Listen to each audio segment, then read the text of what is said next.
ఈరోజు పార్టీని ప్రశ్నించే స్థాయి నుంచి శాసించే స్థాయికి తీసుకొచ్చినటువంటి వ్యక్తి పవన్ కళ్యాణ్ గారు.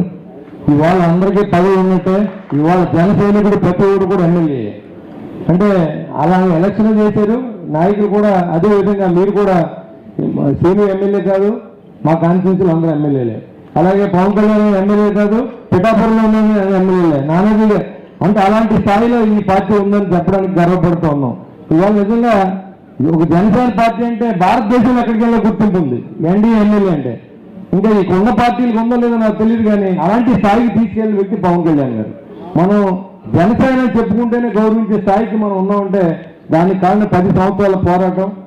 మరి మీరు కూడా గమనించండి, ఎవరైతే సిద్ధశుద్ధితో, ఎవరైతే పోరాట పటిమతో పార్టీ కోసం కష్టపడిన ప్రతి వ్యక్తి కూడా ఇవాళ మేము ఈ స్థాయిలో ఉన్నాం, రేపు మళ్ళీ మీరు మా స్థాయికి వస్తారు.